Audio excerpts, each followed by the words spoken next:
All right. Good morning, good afternoon, and good evening to folks around the globe. Guys, this is me, Sahil, and I'm joining live today with regards to latest and all the updates on Canadian immigration. We specialize in Canadian immigration, and our office is in Ontario, Canada. So, if you ever have any doubts, if you have any other questions, or if you want to be updated on Canadian immigration specifically, this is the channel where you will find all the updates. Guys, in this video today, as the topic suggests, we will take a deeper look at the updates around Canadian immigration. The last week and the week before, in fact, have been very, eventful, as I must say. And these updates are typically revolving around the upcoming expected um, immigration levels plan. Well, this immigration levels plan, I have a lot of slides on that, because a lot of expected updates, right? Everybody is following Canadian immigration. You're all ardent followers because you're here on this channel. People are waiting, expecting, what can we expect, what are the changes, what do you think will happen. So we will take a very closer look at that particular event. Also, the expected changes around Bill C-12. The Bill C-12, I know there have been a lot of conversations around that happening on social media. So I believe it's our moral responsibility to have a chat on what to expect on Bill C-12 specifically. Apart from that, we will also take a closer look at the temporary resident population in Canada. A lot of not so good news are happening on that topic. We will also have update around the waivers, the medical waivers. So there are important updates on that as well. The study to PR pathway, also that there is an update on that as well. Ontario has taken quick updates on the specific licensing pathway. So we have updates on that. There is a PNP draw. There is a work permit support letter. A lot of things, like I said, the last week was very eventful, and the week before that as well. So today's live is going to be extremely informative. So what I strongly recommend is follow and listen to it completely. Towards the end, you will have all the chances to put in your comments, and we will take live questions and answers in this video. Without any further ado, let's just quickly get started with the update on Canadian immigration for this particular week. We are starting off with the temporary resident statistics that have come through on Canadian immigration, to be very precise. The temporary resident population in the country is currently sitting at about 2.29 million people. This is as per the latest figures that has been given. In this particular update, if you just have a closer look at this particular update from IRCC on this, on the official government website, what IRCC says is that study permit holders, there are approximately 500,000 study permit holders in the country as of today.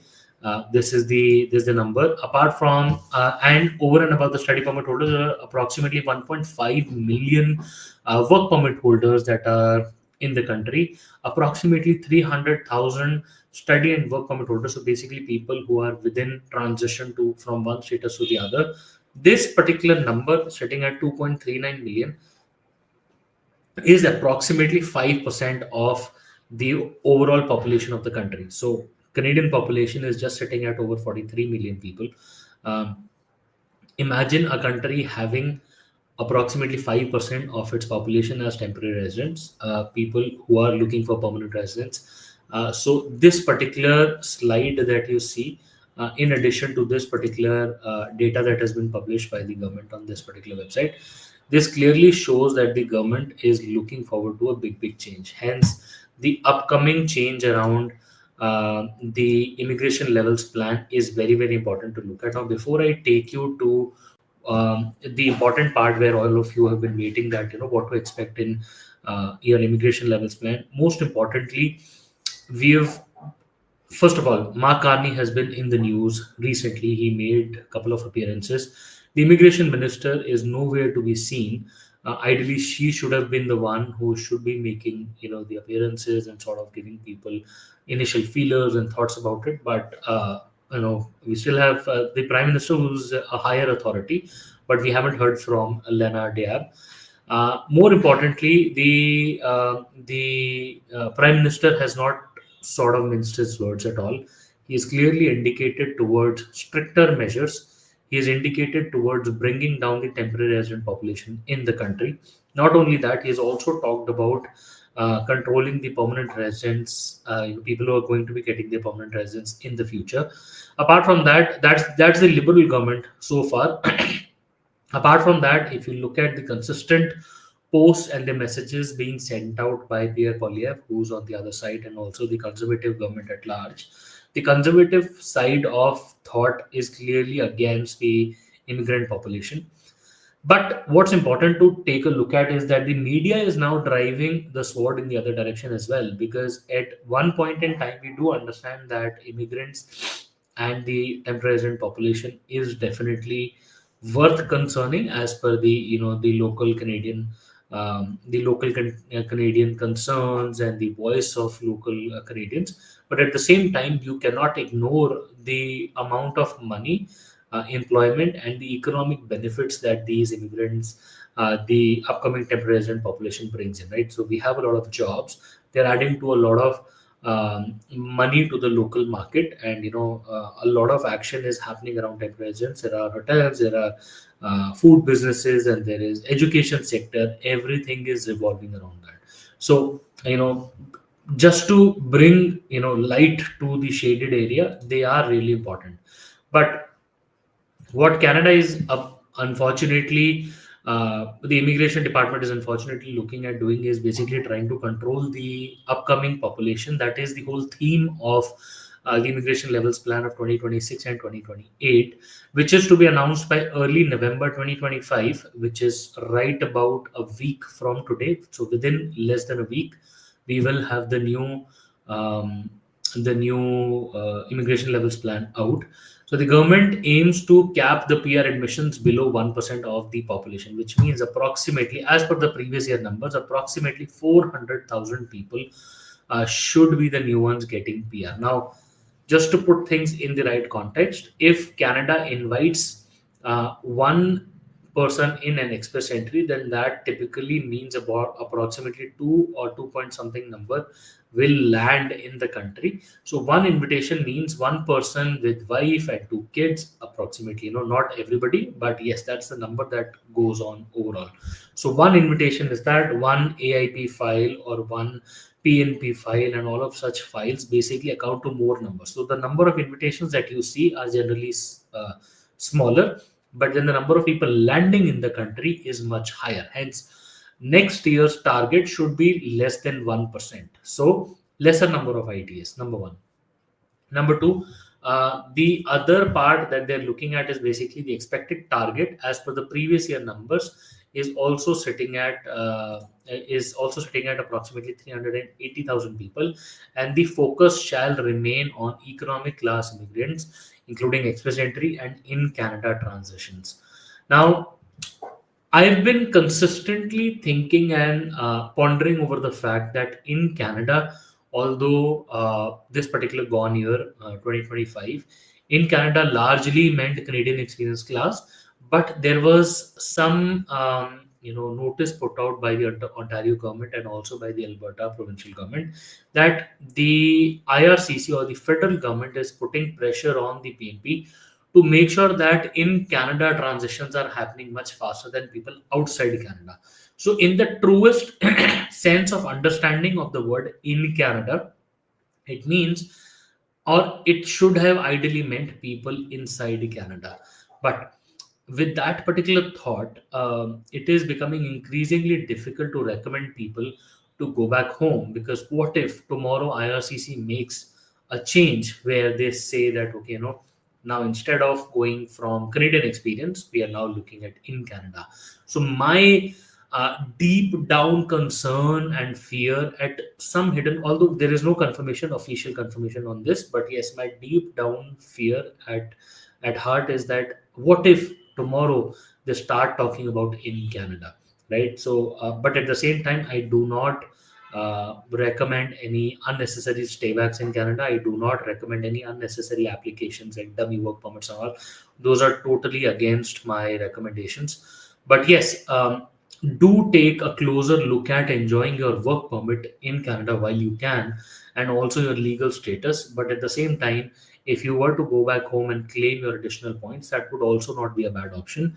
But obviously, if luck has to play otherwise, then you can't really do much about it, right? So overall, I believe with this upcoming immigration levels plan, there should be new categories and focuses on Canadian immigration. So so there could be a shuffle and juggle between NOC codes of the existing categories. I am expecting changes in the trade category, in the health sector as well. Some focus might shift to education or away from education. So that is one. I expect a little bit of an action around the in Canada definition, to be precise. There could be numbers. Obviously, we all know that numbers are going to fall short this time.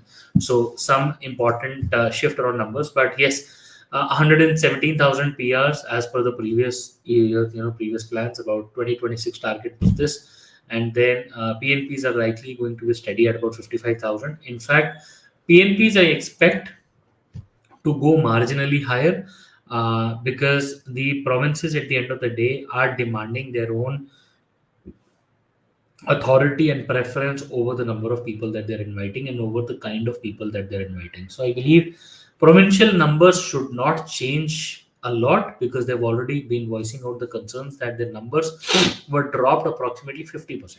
So this year, I believe the number could go a bit higher. But yes, that's one important change. Apart from that, stronger preference for people who are already inside Canada. So that's one number that we're looking at. In terms of temporary residents, again, 305,000 people approximate study permits, and temporary for foreign worker program, we are expecting about 82,000. So this number could really change, but the overall focus would be that IRCC could look at controlling the intake to less than 5% of the overall population by 2027. So that's an important piece to put together. Apart from that, the francophone numbers are still going strong, or should continue to go strong in the year up, including the immigration levels plan. So all those people who are looking forward to preparing with their French exams, I believe 2026 should go strong, including 2027 should also be fairly strong. So all of those people who are prepping up for French, I think you guys should continue to do that. Apart from this, they are looking at overall intake stabilizing. But with Bill C12 coming in, there could be some rapid changes, because right now, if you see, the Canadian immigration is sitting at an all-time high of the inventory that they have. I mean, we already know that the inventory of startup visas and the other program is worth over several years.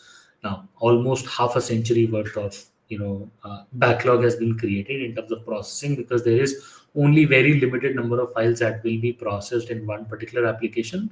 So what I believe the major impact would be that if Bill C12 comes into picture, then you might see files being cancelled. So this brings us to the next part of our important section, which is specifically Bill C12.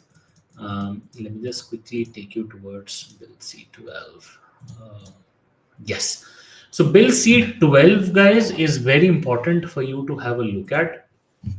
Now, first of all, is the Bill C12 already into place? No.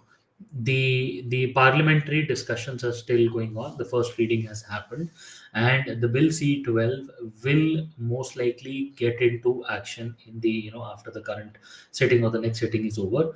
But if it does come into action, that is going to make or break a lot of hopes, a lot of people with respect to their journeys in Canada. So I have identified three key impacts of Bill C12 when it comes to the actual impact. One, Bill C12 could mean havoc for people who are sitting into large inventories. For example, just a simple example, if there are certain say startup visas which are beyond processing timelines, then IRCC may just do away with all of them. Okay.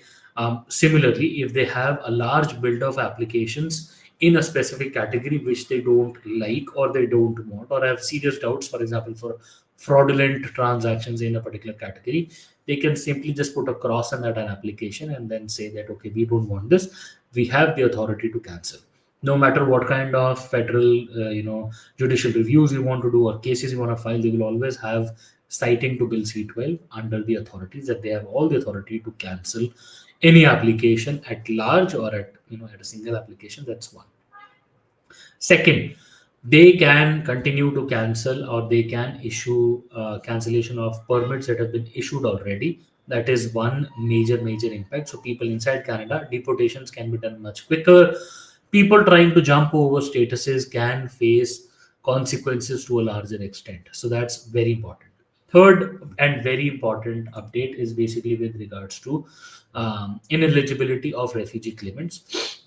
If claims are submitted for more than 1 year after their arrival, they may not be referred to Immigration Refugee Board. Now, very simply put, if you are trying to apply for a refugee case after 1 year of your arrival into Canada, you could have split it, you could have used it, you could have entered Canada on a previous instance. If that so has happened, you simply cannot apply for a refugee claim.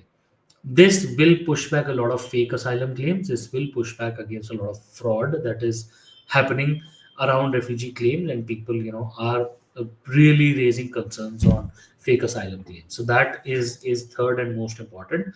And then obviously the overall impact will be a tighter agency coordination and a tighter regulation of the immigration department at large, where people will be able to get a useful benefit out of Bill C-12, and hopefully, I mean, like IRCC will definitely have more control over its applications, but in a good sense of things, because at the end of the day, um, Bill C-12 or IRPA or IRPR is all meant in the benefit of Canadians. And the government has to make sure that whatever they're doing is in the best interest of Canada first, and then everybody else's interests shall follow later.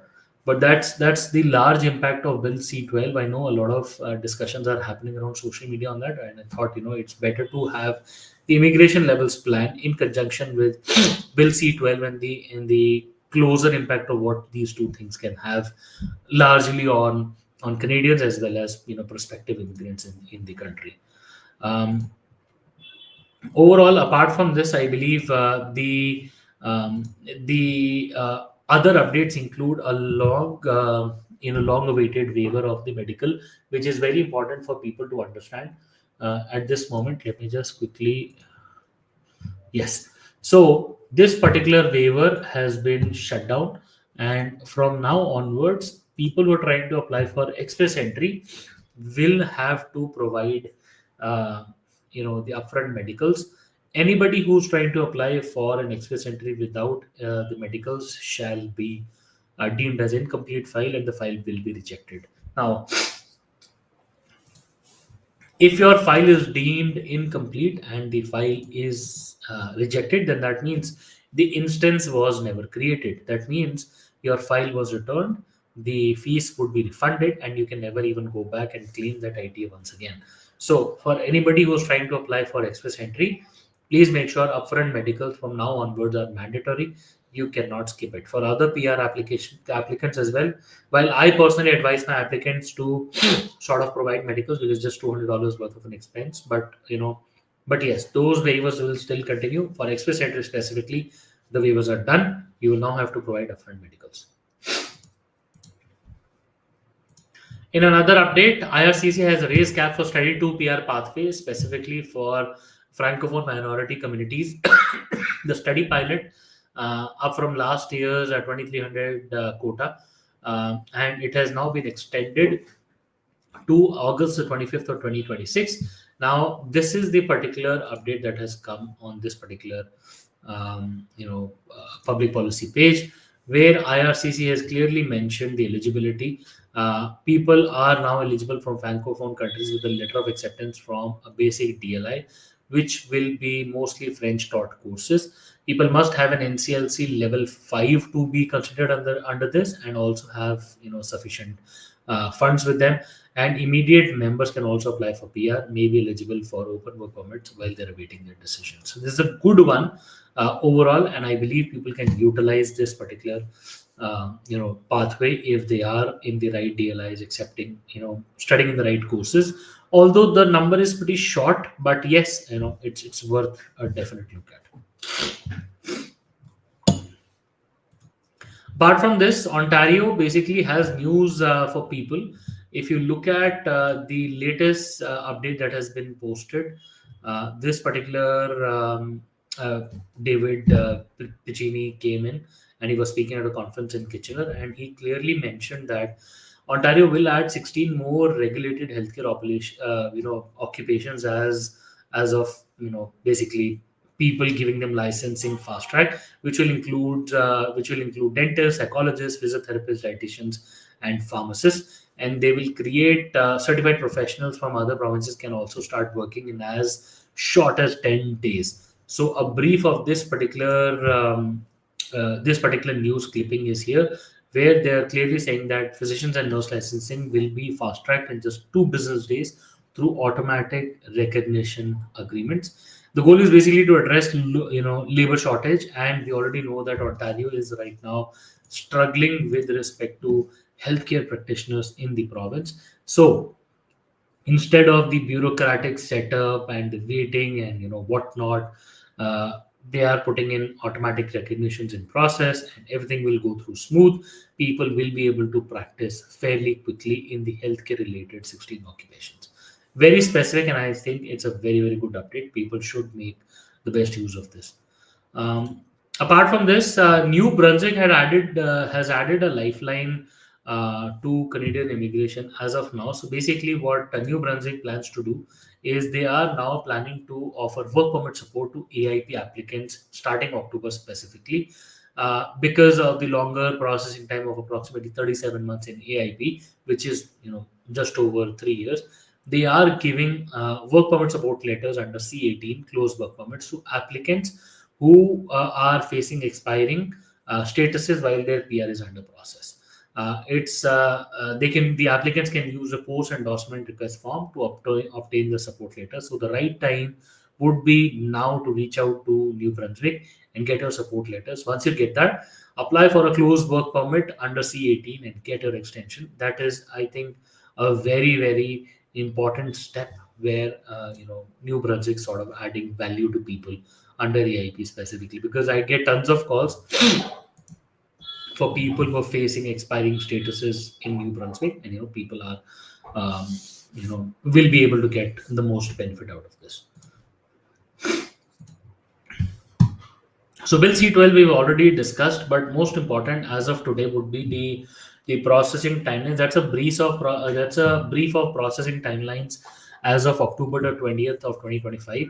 Work permit somehow is not coming down. They're sitting at 223 days to be precise. That's approximately 6 months. Visitor visa from outside Canada has gone up. Right now from India, looking at approximately 3 months. Super visa for parents and grandparents has gone up drastically to approximately 6 months.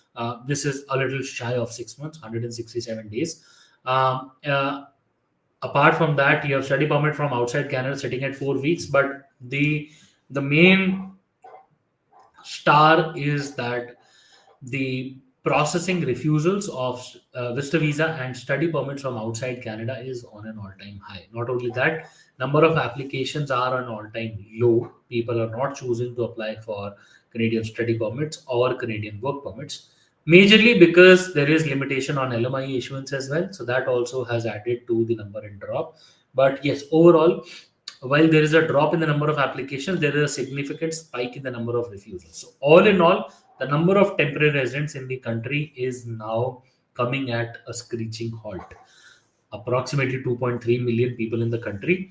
I believe Canada is working in line to reduce the number of temporary population to less than 5%. So that number, they're adamant they're going to hit that number anytime soon.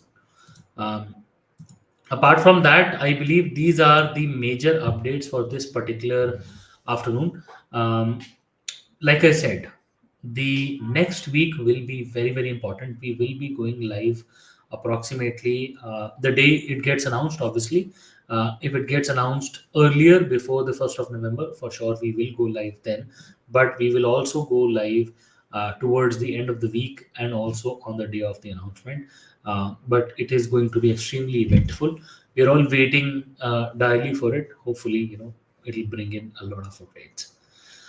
Because that's pretty much it with regards to the updates on this week. It is the time when we take a look at the questions and we will give you the answers. Overall, if you look at the questions, interesting questions. Let's look at the first one. Being on visitor record status upon doing restoration, if someone hold multiple entry TRV until 2020, will she be able to travel outside Canada? Will CBS allow me to re-enter? Okay, good question. My friend, first of all, if you have a visitor record, say for example for 6 months or say for 15 days or 2 months, if you leave Canada and then you have a TRV which will bring you back until 2029, so every time you re-enter on a TRV, you will get a 6 month entry. That's period. Every time you enter on TRV, you'll get a 6 month entry unless the officer at the border puts a stamp of a separate date on your passport. Okay, so if the officer does not put a separate stamp, does not say anything to you, just says welcome, that means by default 6 months. But yes, the officer has the authority to reduce your number of days of stay on visitor status. That's one.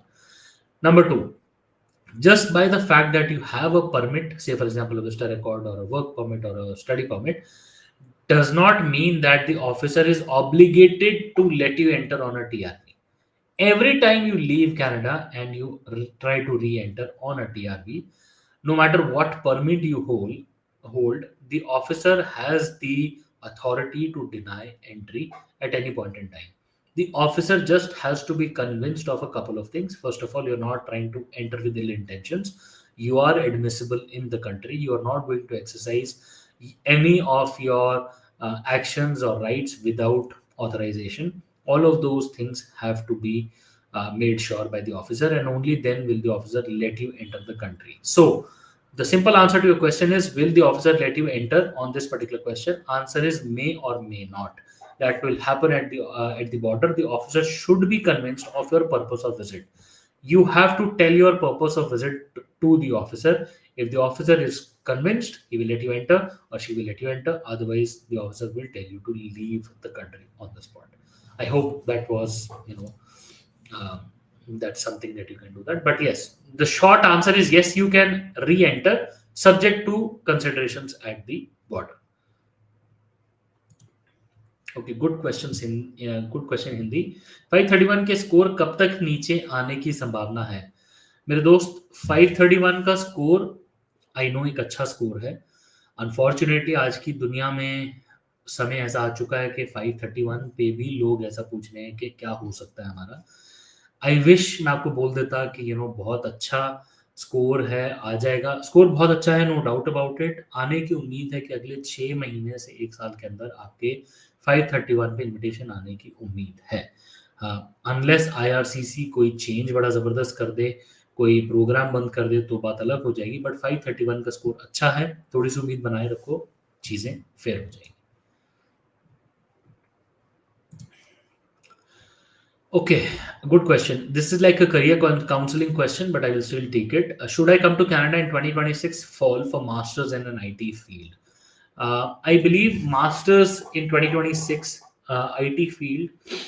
Let's break down your masters. If you try to start in September 2026, for masters you'll add 2 more years, which means you'll be done with your education in 2028.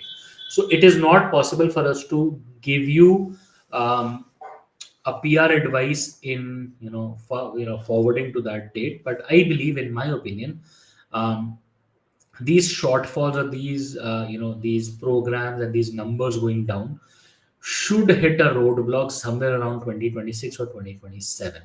By 2026 or 2027, the lower numbers of temporary residents in the country and the impact on the economy and the money and the education sector will come to a point where the government will realize that they cannot no longer sustain lower immigration numbers. They will have to hit a balance. So the short answer to your question is, I believe anything, if you're planning for 2028 or beyond, should be fairly positive than today's scenario. But that's what I think should happen.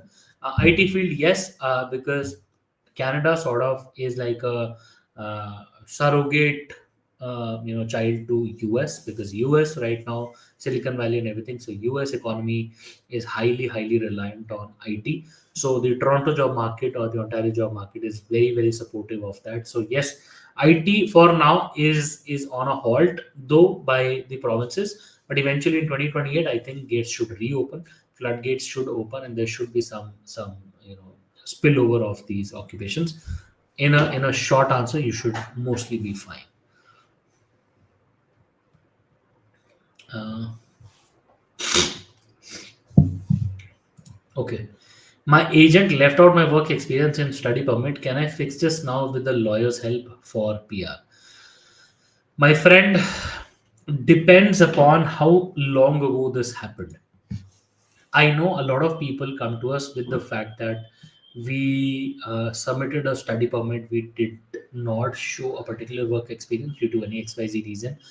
Say your agent advised you against, some unscrupulous agents gave you bad advice. Maybe you were trying to hide some work experience. Maybe you were trying to, maybe you were counseled wrong or whatever that happened.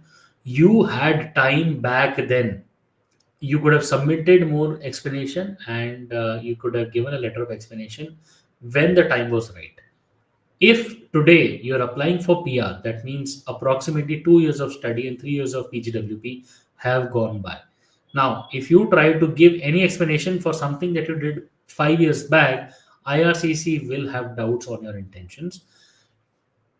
If you are sure that you did the right thing and your agent was wrong, I would say if you have no way out, then it's your choice. But even this thing going through in a JR will be very, very remote. Uh, Overall, I don't think this will be left, alone by IRCC. If IRCC realizes that you're today showing a work experience which you did not show previously, very, very high chances IRCC will find that out and they will call you out with a PFL, which is a procedural fairness letter. If you don't give them a convincing answer, they can issue a 5-year ban for you. If you don't try to claim points for it, but if you still show in your, or you are supposed to show it in your personal history, like you don't have an option of hiding it any further because you know that you lied back then. But now, if you know that you did not lie, so what you can do now is basically just show it in your personal history. If you don't try to claim points for it, then mostly you should be able to get away with that. Okay, there is a question. Let me just quickly go over to that question. Sorry, I have a bad throat and a bit of allergies. Okay, according to you, will CEC draws continue in 2026 and is 520 a good score? Sukhveer, first answer to the first part of your question, is CC going to continue in 2026? I believe yes. CC should continue in 2026, but with reduced numbers. Okay. The focus should mainly be on categories, more specifically. In Canada, could bring in a new meaning as well. But yes, CEC should continue by far. Is 520 a good score? Sorry. I believe yes, 520 is a good score. Um, you should be able to. Sorry, just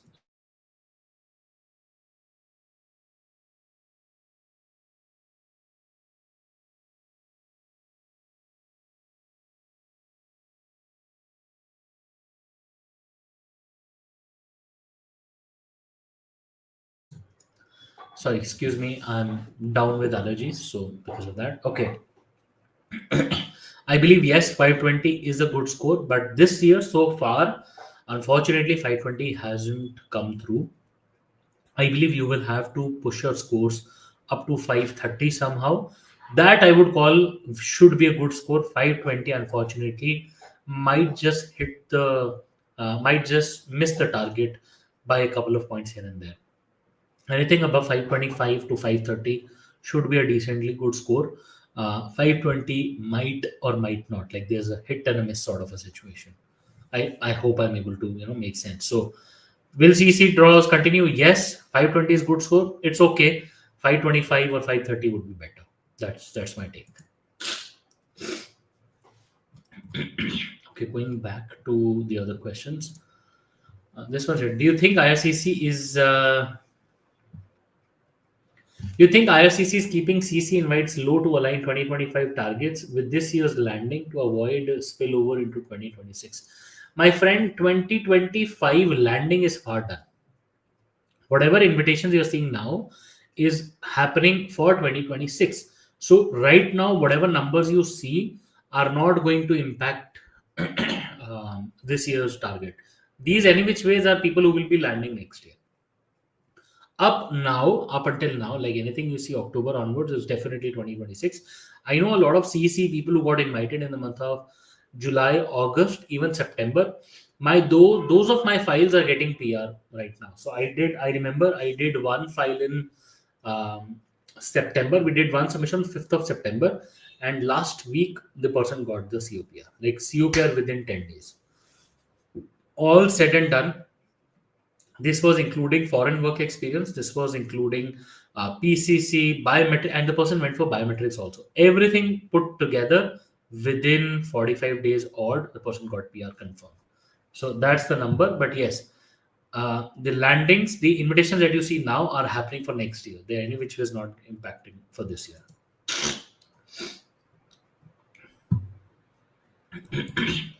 Okay, interesting question. Will there be a master graduate draw in 2026? Is there a likely cutoff score?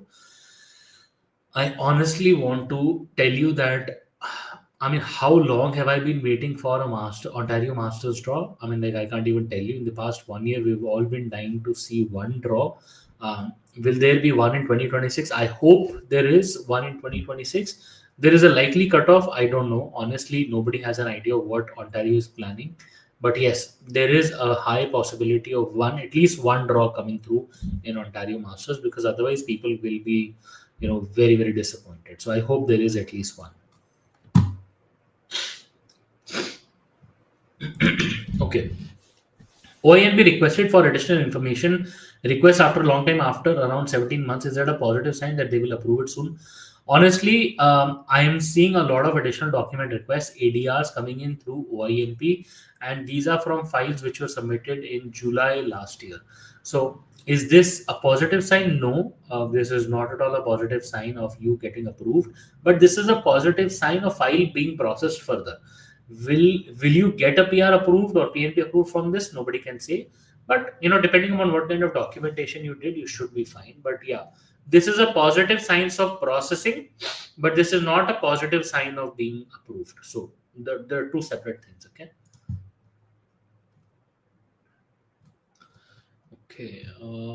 Other important questions. Okay, sir, what is the minimum eligibility of IELTS score applying under home childcare pilot program with 6 months experience? I believe it was CLP 5, no? I honestly don't have home childcare. Let me see.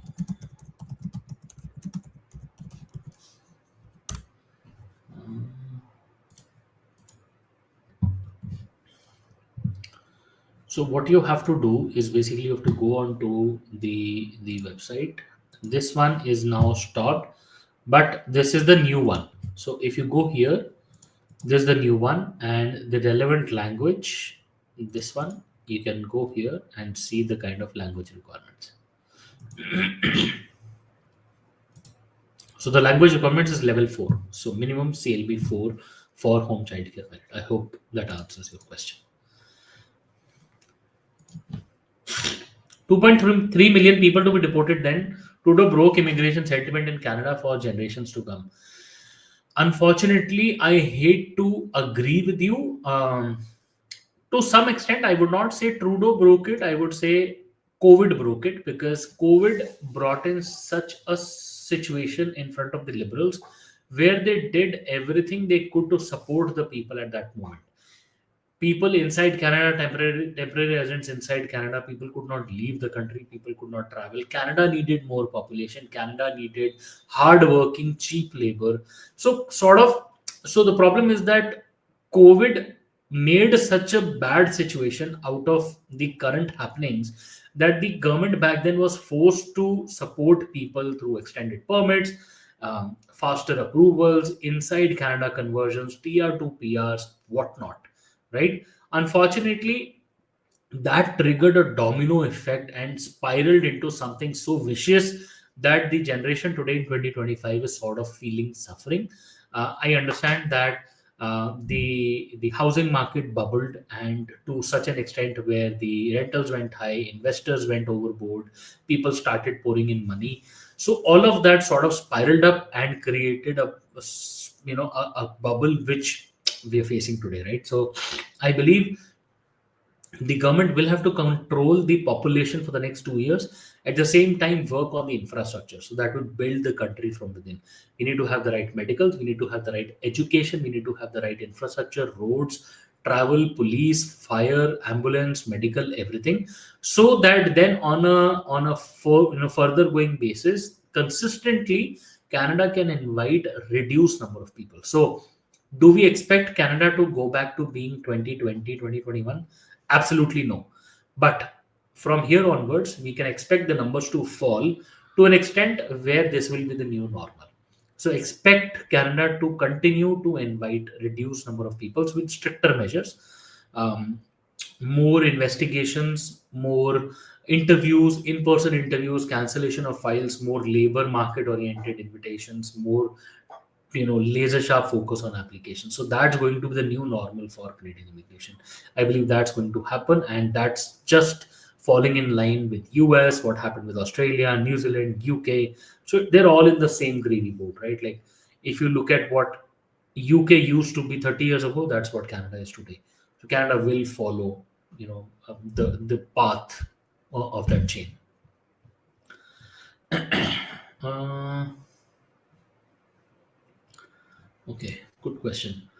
How to get a work permit extension for spouse as the main applicant waiting for AOR submitted on March 20th. The main applicant got extension from Alberta support letter. I believe there is a separate LMI exemption code which spouses can utilize for being dependents of applicants of PR. So you can use that. There is no requirement of tier 01 or a 16-month work permit. You can just do that being a dependent included in the same application for PR. So if you are part of that file, then you can apply for it. Okay, guys, couple of questions. I see a lot of questions this week. I think you guys are doing a fantastic job and very interesting questions. Let's see.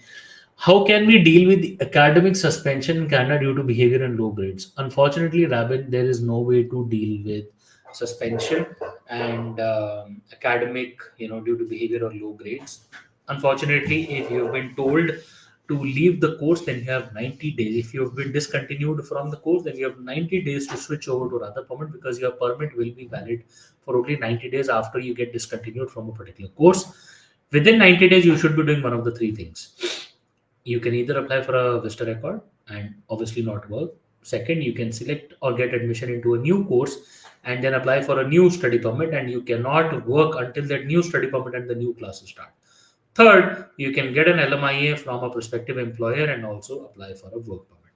But within 90 days, you have to do one of these three things. Please do not think that if your study permit is valid for the next 2 years, you might be able to enjoy a visitor stay free. Of course, no. If in case of study permits, if you're not attending classes, your permit gets automatically discontinued within 90 days. Please remember. uh, are you still optimistic about a stem draw before the end of the year? My answer, you will not like it, but that's my thinking. I'm not saying what I've gained from people, but honestly, no. This year's STEM, I'm not so hopeful. I believe STEM should be good for the second half of next year. This year's STEM might just be very, very difficult. That's what I'm seeing and reading.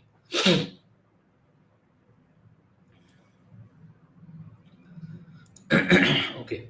As of September 1, 2025, international students need to show around 22,895 bank balance excluding tuition. Does that mean only a statement after statement letter showing a bank showing 23 would be sufficient? So overall, to give you a better context of things, say for example, you need to show $23,000, then that's the amount that you should have access to in your bank accounts, free from any lien on interest or any third party interests. So that means that money should be exclusively available to you Apart from that, the fees for the first year of your study program should also be available in your bank account or should already be paid to the college in advance. Over and above that, you should have access to the second year funds at some point in time. You should have visibility as to where that money is going to come from. Three things very important: $23,000, 22,895 plus the first year fees, plus access to the second year funds, and obviously some spillover of tickets and all of that should be there available for you to travel.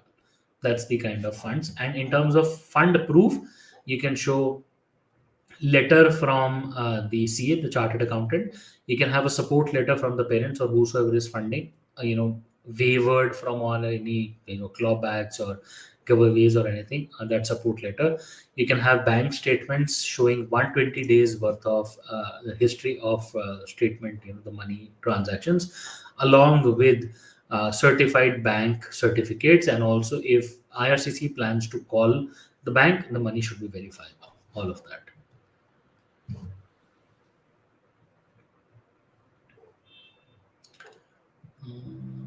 Okay, we'll take last three questions now. Okay.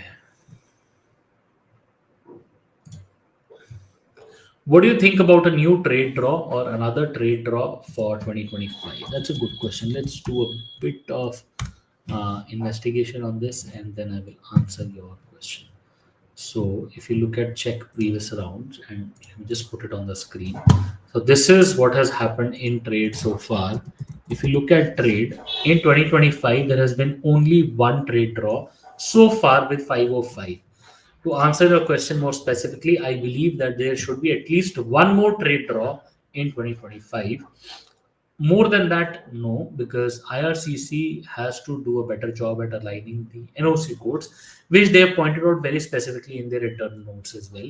So I believe there should be one more trade draw, at least to the tune of 2,500 more people, at least 3,750. That's what I'm expecting.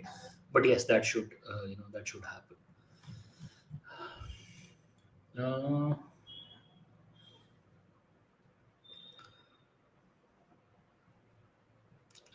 Okay, let's pick up an interesting question. Okay, this one looks good. Do you think they might remove aides and assistant like pharma assistant in the coming year? Jayesh, not pharmacy assistant, but support workers. Yes, I think they will remove.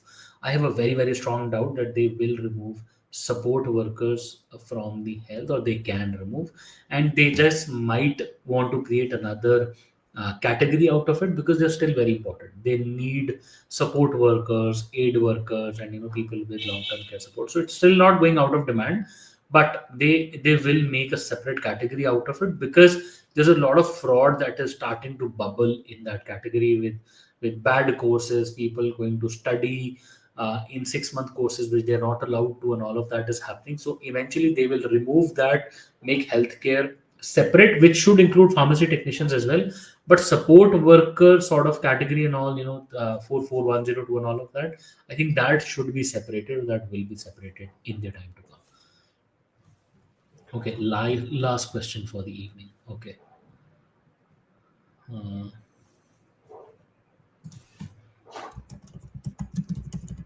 Okay, one more question.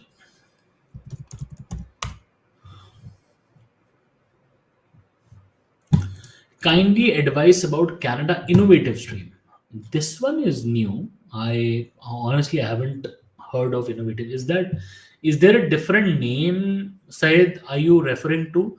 Because I'm not aware of any Innovative Stream that you're referring to. Is there a specific NOC code, or is there a specific program that you're referring to? Because there is an innovation stream for employer specific work permit. That is a separate one, which I believe the global the hyper growth project that you're referring to. Let me just bring it up on the screen. This one. So this one is separate. This is an innovation stream, employer specific. This is who can apply. There's obviously support out of it. There are basically projects and companies that have been assigned to this. This is a separate one, but I'm not sure which innovative stream you're referring to. But I believe if you've heard it from somewhere, you can probably probably send us the link. We can definitely have a look at it and then advise you separately, but we are not aware of anything like that. Apart from that, just last question. Japneet says, is there a chance at 525? Honestly, Japneet, I think if not immediately, but early next year, before June, I think 525 should be an achievable score, basically draw in Canadian experience class, because I believe that will sort of reset this. But yes, next year, um, 525 should be doable. Anywhere around 530 should be better, but 525 should be a decently good score. Yes, I think you should be fine. Perfect, guys. Thanks a lot for tuning in into this week's live. I'm super excited to be with you again, just like every week. It feels really nice. You already have our contact details. We will just put the contact details on the screen once again. It'll be lovely for you to, if we have you follow us on all our social media channels. We are there on Instagram, on Shorts, on YouTube, everywhere. We do post consistently for the entire weekly updates. You can find us, the regular updates there on the Shorts and also the videos. We are here weekly live every Sunday, so you can find us here. And for the next week, basically, we'll be talking about live and updates from the immigration levels plan. Also, if you feel you have any specific personal situations to discuss with us, you can book an appointment using the information on the page. We do practice immigration specifically in Canada. So if you want personalized representation in front of IRCC, IRB, CBSA, we will be able to assist you in all of those applications. Guys, once again, thanks a lot for tuning in today. It was lovely chatting with you, meeting you this week's live. And until next week, see you once again.